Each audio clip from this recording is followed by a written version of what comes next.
Hello दोस्तों, classical to quantum पे आप सभी का स्वागत है।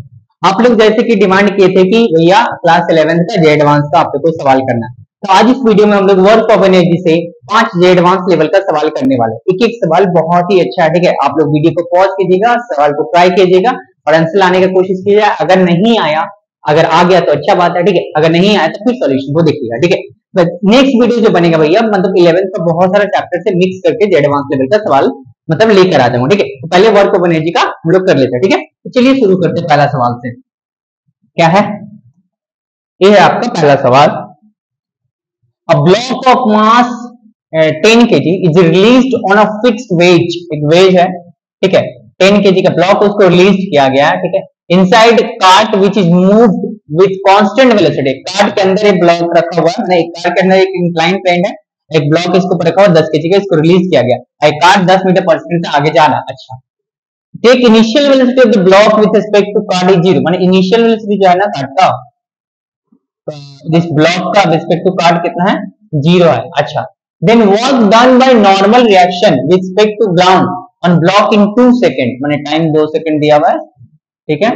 एंड जी का वैल्यू 10 मीटर पर सेकंड स्क्वायर दिया, ठीक है।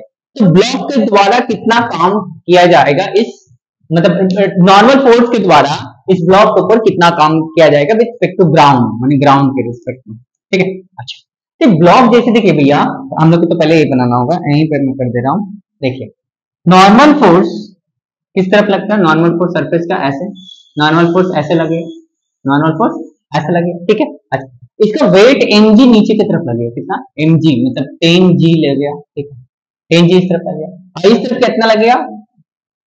इस तरफ 10g साइन 37 होगा, और इस तरफ कितना हो जाएगा? 10g cos 37। यही होता है ना? चलिए दिखा देता हूँ, देखिए मैं ऐसे करके बना ले रहा हूँ, ठीक है। ऐसे चलिए छोड़िए, ऐसे ही बना ले रहा हूँ, ठीक है। ऐसे ए है, इसका कितना लगेगा? 10g, right. ये कितना है? 37 है। ये कितना है? 90 है। कितना हो जाएगा? 53 हो जाएगा। तो ए वाला एंगल कितना हो जाएगा? 37 हो जाएगा, ठीक है। तो इधर 10g है, तो इसके अलॉन्ग में कितना आएगा? 10g cos 37, और इसके अलॉन्ग में कितना आ जाएगा? 10g sin 37, ठीक है। तो ये वाला फोर्स इस ब्लॉक को नीचे लेकर आएगा, नॉर्मल इस तरफ है, तो नॉर्मल नॉर्मल का वैल्यू कितना है? n equal to 10g cos 37। 10g का वैल्यू 10 दिया हुआ है, cos 37 कितना होता है? 4/5 होता है। 5 टू 10, 4 टू 80 न्यूटन आया। तो नॉर्मल फोर्स हम लोग को कितना मिल गया है? 80 न्यूटन आ गया, ठीक है। अब हम लोग को देखना पड़ेगा कि नॉर्मल फोर्स और डिस्प्लेसमेंट, पहले तो डिस्प्लेसमेंट फाइंड करने को कितना हुआ, और डिस्प्लेसमेंट और नॉर्मल फोर्स के बीच में एंगल कितना है, ठीक है। अब देखिए, एक जो ब्लॉक है, ध्यान से देखिए, ऐसे था, ठीक है। एक कार्ड के अंदर ऐसे रखा हुआ है, एक कार्ड जा रहा है, v इक्वल टू साइड कितना? 10 मीटर पर सेकंड, 10 मीटर पर सेकंड से, ठीक है। तो 2 सेकंड में पूछा कि डिस्प्लेसमेंट कितना होगा। जब यहां से हम देखेंगे हम लोग, ठीक है, तो एक ब्लॉक जो होगा भैया, ये भी 2 सेकंड में जितना आगे चला होगा, ब्लॉक भी उतना ही आगे चला गया होगा मेरे लिए, ठीक है। तो डिस्प्लेसमेंट कितना हो जाएगा? v into T. एक्सेलरेशन तो है नहीं, तो वेलोसिटी कितना? 10 टाइम कितना? 2। तो डिस्प्लेसमेंट कितना हो गया? 20। डिस्प्लेसमेंट कितना हो गया? 20 हुआ है। डिस्प्लेसमेंट कितना है? 20 मीटर डिस्प्लेसमेंट हो चुका है ना भैया? अरे भैया, जब हम यहाँ से देखेंगे तो ब्लॉक आगे की तरफ जा रहा है, नीचे की तरफ भी आ रहा होगा और आगे भी जा रहा होगा, ठीक है। लेकिन आगे गया कितना? 20 मीटर। अरे भैया, कार्ड कितना आगे चला? 20 मीटर। तो ब्लॉक में कितना चलेगा? 20 मीटर। ग्राउंड क्लियर कितना? अच्छा, अब फोर्स जो लग रहा है, नॉर्मल फोर्स जो लग रहा है, ध्यान से देखिए, नॉर्मल फोर्स ऐसे लग रहा है, ठीक है। और डिस्प्लेसमेंट ऐसे हुआ, डिस्प्लेसमेंट ऐसे हुआ और नॉर्मल फोर्स ऐसे लग रहा है, ठीक है। अच्छा, अब देखिए यहाँ पर ए वाला मैं डाल दे रहा हूँ, ठीक है। चलिए, यहाँ पर ए वाला लग रहा है डिस्प्लेसमेंट, ए है नॉर्मल फोर्स। ए दोनों के बीच में क्या एंगल मिल जाएगा क्या हमको? ए कितना है? 37। ए वाला एंगल भी कितना हो जाएगा? 37। ये जो नॉर्मल लगता है 90 पे लगता है, तो ये 37 है, तो ए वाला एंगल कितना हो जाएगा? 53। ए वाला एंगल कितना हो जाएगा? 50। तो नॉर्मल और डिस्प्लेसमेंट के बीच में एंगल कितना है? 53। तो वर्क डन क्या हो जाएगा? W इक्वल टू, यहाँ पर कर दे रहा हूँ, W equal to F into S into cos कितना? थीटा। फोर्स कितना है? नॉर्मल फोर्स सब निकाले थे 80, डिस्प्लेसमेंट कितना है? 20, cos कितना हो जाएगा? 53। हाँ, cos 53।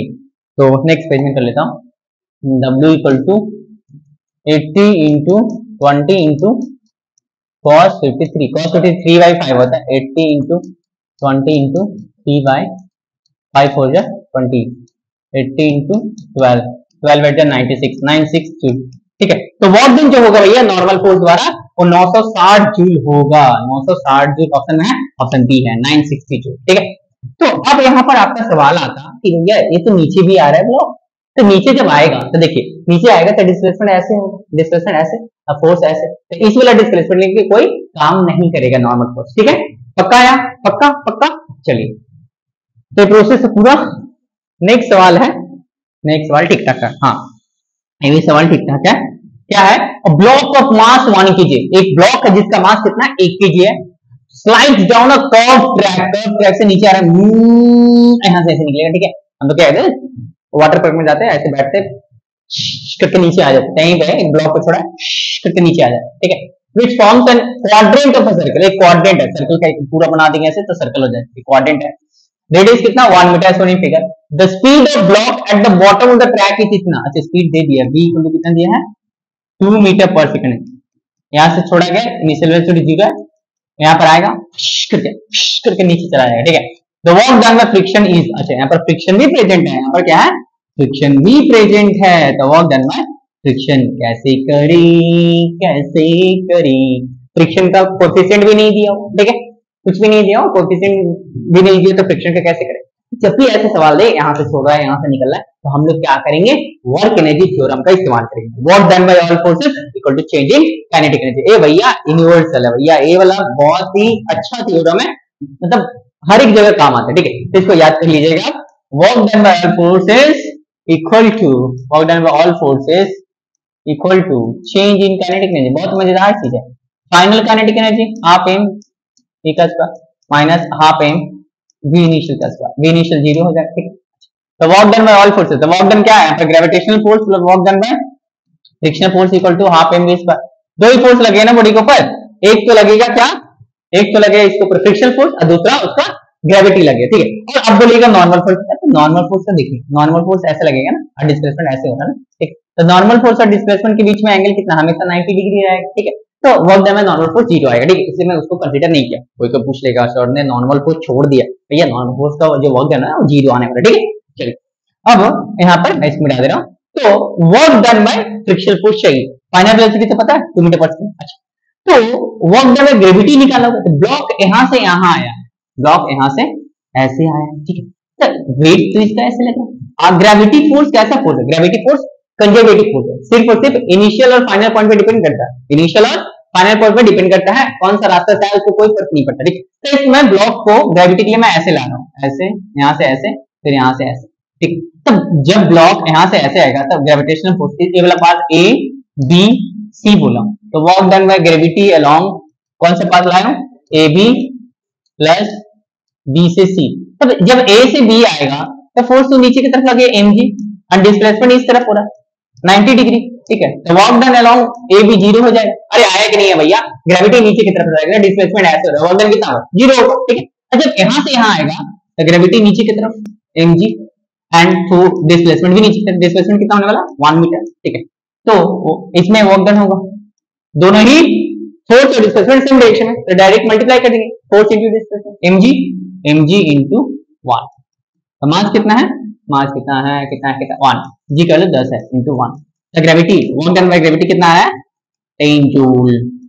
फ्रिक्शन चाहिए, फ्रिक्शन चाहिए, देखिए तो work done gravity 10 plus work done friction नहीं पता, आप मास कितना 1 v फाइनल 2 था, 2 का स्क्वायर 2 इंटू 2, 2 से 2 कट गया, 10 plus work done friction force equal to कितना आ गया 2, तो friction force 2 minus 10 that is minus 8 joule. तो वर्क डन फ्रिक्शन फोर्स कितना आया माइनस 8 जूल। आपको कौन सा मैच किया, मैच किया तो बहुत अच्छा, नहीं मैच किया तो देख लीजिए ऑप्शन सी। नेक्स्ट सवाल की तरफ चलते हैं, अच्छे लेवल का सवाल, ये भी भैया ठीक ठाक सवाल है, अच्छे लेवल का ही सवाल है। क्या है, the potential energy function for a diatomic molecule is इतना। अच्छा, पोटेंशियल एनर्जी का फंक्शन दिया हुआ, ठीक है यू एक्स कितना दिया हुआ है आपका a बाय एक्स का पावर 12 दिया हुआ है माइनस b बाय एक्स का पावर 6 दिया हुआ है। In stable equilibrium the distance between the particle is, अच्छा बोला कि स्टेबल इक्विलिब्रियम के लिए एक्स का वैल्यू कितना होगा, मतलब डिस्टेंस बिटवीन द पार्टिकल कितना होगा। अच्छा डायटोमिक मॉलिक्यूल मैंने मॉलिक्यूल दो एटम के बीच में डिस्टेंस वही बोला डायटोमिक, दो एटम, ठीक है।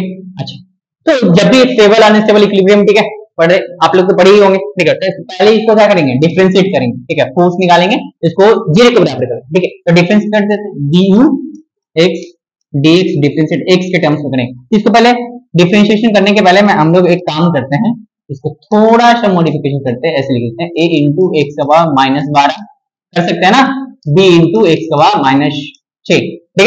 अब इसको डिफरेंशिएट करेंगे, du x dx -12 सामने आ जाएगा, a कांस्टेंट है, -12 सामने आ जाएगा, एक कम जाएगा, इसका पावर -13 हो जाएगा, -6 सामने आ जाएगा, तो b इंटू -6 एक बढ़ जाएगा, एक कम जाएगा, -6 -1 -7 हो जाएगा, ठीक है। अच्छा अब फिर नीचे लेके चले जाएंगे, कितना -12a बाई कितना हो गया, x का power 13 -12 plus 6b by x का पावर 7, ठीक है, a हो। अब इसको हम लोग को किसके बराबर करना है, 0 के बराबर करना है, तब वहां से आपका इक्विलिब्रियम का डिस्टेंस मिल जाएगा, ठीक है। कर देते 0 के बराबर, -12a x का पावर 13 प्लस 6b x का पावर 7 इक्वल टू 0।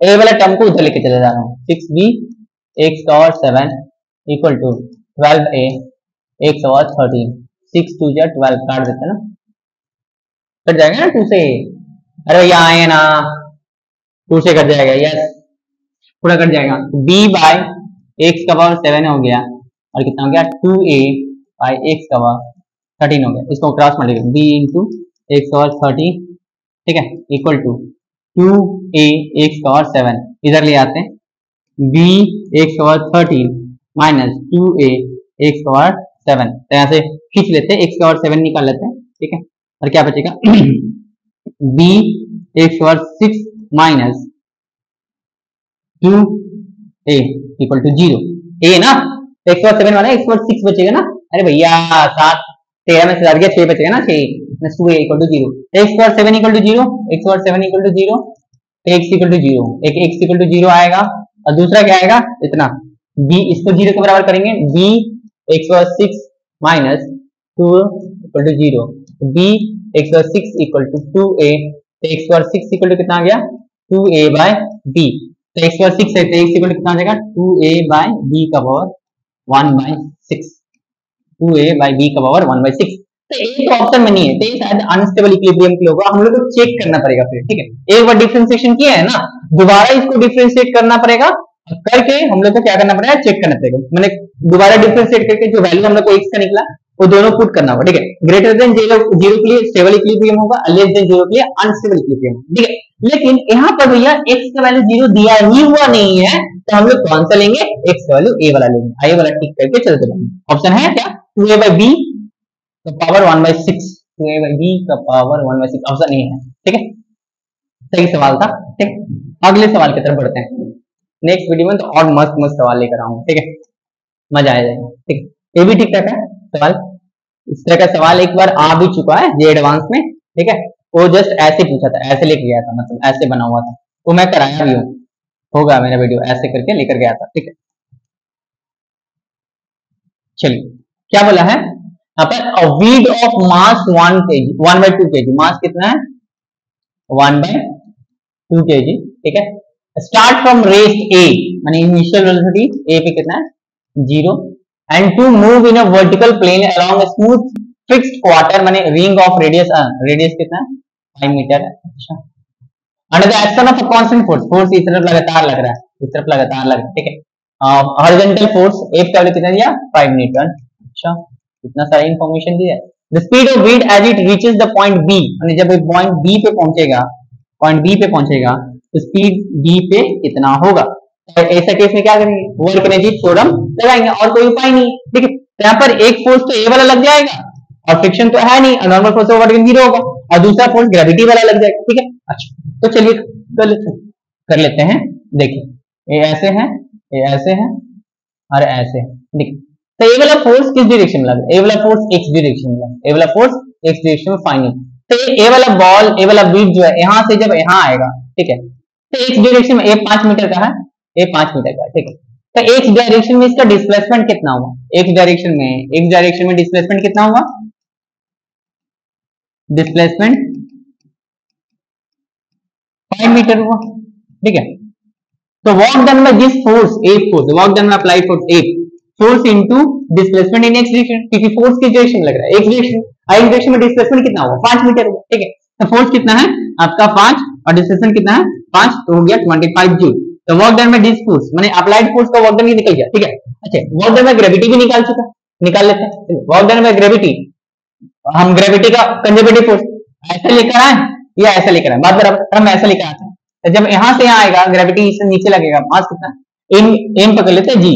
तो यहाँ से यहाँ वर्क डन होगा, उसके बाद जब ब्लॉक यहाँ से यहाँ ऐसे जाएगा तो फोर्स एम जी नीचे की तरफ लगेगा और डिस्प्लेसमेंट होगा नहीं, तो इसमें मैं पकड़ लेता हूँ ए बी एंड सी, ठीक है।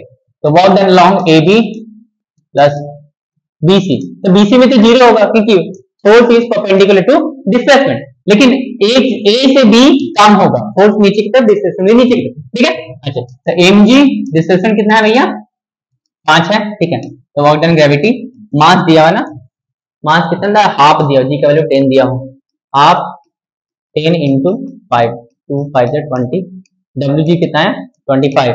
तो work done by gravity plus work done by applied force कितना है 25, दोनों का 25। अब वर्क एनर्जी थ्योरम लगाएंगे, work done by all forces, work done by all forces equal to change in kinetic energy, half M V final का square minus half M V initial का square, V initial 0 है, ठीक है। Final कितना है 2 metre, वही तो पूछा ना, फाइनल वाला स्पीड पूछा बी पे, इनिशियल 0 है, ठीक। Work done by gravity plus work done by applied force, तो ये कितना 25 निकला था, और ये भी कितना निकला 25, बहुत ही सस्ता सवाल। हाफ, आज कितना हाफ इंटू वी फाइनल का स्क्वायर, इसको जो भी हो, ये कितना हो गया 50 हो गया, 8 2 जब 4 पूरी तरह के मल्टीप्लाई हो जाएगा, इक्वल टू कितना हो जाएगा वी एफ का स्क्वायर, वी एफ कितना हो जाएगा रूट अंडर 200 हो जाएगा ना, 200 को 2 इंटू क्या लिख सकते हैं 2 इंटू 10 इंटू 10, 10 बाहर निकाल लेते हैं, 10 रूट 2, 10 रूट 2, ठीक है। अब रूट 2 को 1.414 लिखेंगे, 10 इंटू 1.414, पॉइंट 1 2 3, एक से एक खत्म 2, यानी 14.14 मीटर पर सेकंड। जब वो आपका बी पे आएगा तो उसका स्पीड जो होगा 14.14 मीटर पर सेकंड। सिंपल, आप लोगों को क्या करना था, वर्क एनर्जी थ्योरम आना चाहिए, वर्क एनर्जी थ्योरम लगाइएगा ऐसे वाला सवाल में तो आंसर आ जाएंगे, ठीक है। तो यहाँ पर जो आंसर होने वाला है हम लोग का वो कितना होने वाला है, ऑप्शन 14.14, ऑप्शन ए होगा, ठीक है। आप लोग को आ गया तो ढेर सारी बधाई हो। अगले सवाल, ये लास्ट सवाल है भैया, ठीक है। आप लोग ट्राई कीजिए, ट्राई कीजिए, ट्राई कीजिए, आंसर बताने की कोशिश ट्राई कीजिए, कीजिएगा तभी सिलेक्शन होगा, नहीं तो नहीं होने वाला है। ट्राई कीजिए फिर सोल्यूशन देखिएगा, कसम खा लीजिए कि इसको बनाकर ही छोड़ेंगे, बनाइएगा उसके बाद सोल्यूशन देखिएगा, ठीक है। चलिए बनाते हैं। A car of mass m, एक कार है, एक कार है, कौन सा कार है भैया, एक कार है, मास m है, ठीक है, is accelerating on a level smooth road, अच्छा फ्रिक्शन वगैरह नहीं, under action of single force, एक फोर्स लग रहा है, ठीक है। The power delivered to the car is constant and equal to p, अच्छा पावर जो है ना इसका p, अच्छा। If the velocity of the car at an instant is v, then after traveling how much distance it becomes double, अच्छा ये गाड़ी है, ये गाड़ी है, फोर्स पे F लग रहा है, पावर कितना है p है, ठीक है। एक सपोज कीजिए t equal to T time पे कुछ भी होगा, t इक्वल टू 0 टाइम पे मान लेते हैं, इसका वेलोसिटी कितना है v, तो वो डिस्प्लेसमेंट माने t इक्वल टू टी पे डिस्प्लेसमेंट मान लीजिए, इस डिस्प्लेसमेंट जो हो गया वो कितना है 0 है, s इक्वल टू कितना है 0 है, तो कितना टाइम बाद इसका वेलोसिटी हो जाएगा डबल, माने कितना समय कितना डिस्टेंस वो आगे चलेगा कि इसकी वेलोसिटी क्या हो जाए डबल हो जाए, माने v डैश जो वो डबल हो जाए, v इनिशियल v है, अब v फाइनल कितना हो जाए d हो जाए, ये जस्ट बोला है। क्वेश्चन समझ में आया, नहीं आया फिर से मैं बोल रहा हूं, देखिए एक गाड़ी है, इसके ऊपर फोर्स कांस्टेंट फोर्स F लग रहा है, पावर इंस्टेंट p, इंजन ने डिलीवर किया, कांस्टेंट पावर p है, ठीक है। अब ये जो गाड़ी है भैया इसकी इनिशियल वेलोसिटी कोई t इक्वल टू 0 पे v है, ठीक है। अब इसका वेलोसिटी डबल होने वाला, मैंने कितना डिस्टेंस आगे चलेगा कि इसका वेलोसिटी क्या हो जाए डबल हो जाए, फोर्स लग रहा है भैया, फोर्स लग रहा है भैया, तो होगा ही। चलिए तो क्या करेंगे, अच्छा अब यहाँ पर हम लोग को क्या करना है, कि एक इनिशियल डिस्प्लेसमेंट 0 है, फाइनल डिस्प्लेसमेंट पता नहीं कितना डिस्टेंस चलेगा कि इसका वेलोसिटी डबल होगा। ठीक है, तो हम लोग को क्या करना होगा, डिस्प्लेसमेंट और आपका वेलोसिटी का कुछ रिलेशन निकालना होगा, तभी हम इसको कर पाएंगे। ठीक है, तो हम लोग को दिया क्या, फोर्स दिया P दिया है, और आपका क्या दिया होगा, फोर्स P दिया है और V दिया है कुछ। ठीक है, तो फोर्स P और कुछ रिलेशन जानते हैं, हाँ जानते हैं। क्या फोर्स इक्वल टू क्या होता है, F equal to P into V होता है, राइट? ना ना ना ना ना, बिल्कुल गलत। P equal to F into V होता है, P equal to F into V होता है। ठीक, एंड F इक्वल टू क्या होता है, M इंटू A होता है। F इक्वल टू इसको लिख लेते हैं, P by V, F equal to M A P by V, और M A एक्सेलरेशन को क्या लिख सकते हैं, dV बाई dt भी लिख सकते हैं, एक्सेलरेशन को ऐसे भी लिख सकते हैं, v dV बाई dx भी लिख सकते हैं। लेकिन कौन सा इस्तेमाल करेंगे, कौन सा इस्तेमाल करेंगे, ए वाला इस्तेमाल करेंगे। मैंने बोला ना डिस्प्लेसमेंट और वेलोसिटी का रिलेशन निकालना। ठीक है, तो m a की जगह पे क्या निकालेंगे, v dV by dx equal to p by v, ये v को इधर ले आता है। ठीक है, m v स्क्वायर dV और ds इधर चला जाएगा, p इधर ds। ठीक है, m v square dV p ds। ठीक है, इसको m v square dV equal to p ds। Next page में चलते हैं, m v square dV equal to p ds, integrating both side.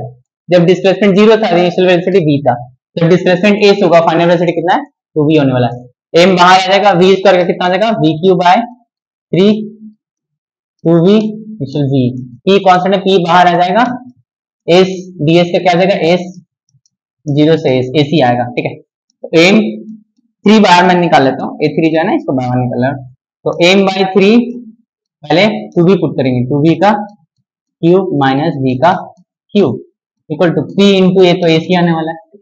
तो m बाई 3 2v का क्यूब कितना आएगा, 8v cube minus v cube. ठीक है, p इंटू s, तो 8v cube minus v cube 7v cube. ठीक है, तो 7m v cube by 3 equal to p into s, हमको s चाहिए। ठीक है, तो s इक्वल टू क्या होने वाला है, 7m v cube by 3p।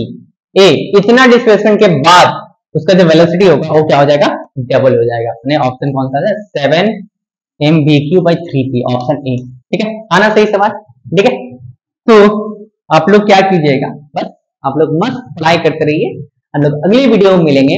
आप लोग को अगर कुछ और चीज चाहिए, अगर कोई भी कंसेप्ट में डाउट है, कोई भी एक पर्टिकुलर टॉपिक में डाउट है, तो आप लोग प्लीज कमेंट कीजिएगा, उस पर मैं प्रॉपर वीडियो बना दूंगा, प्लस क्वेश्चंस के साथ भी बनाऊंगा। ठीक है, अगर आप लोग को किसी भी चैप्टर का क्वेश्चन प्रैक्टिस करना है तो वो भी कमेंट में कर दीजिए, वो भी मैं लेकर आ जाऊंगा। ठीक है, तो आप लोग ऐसे ही पढ़ाई करते रहिए। अगली वीडियो में मिलेंगे बहुत ही प्यारा सवाल व कंसेप्ट के साथ। धन्यवाद।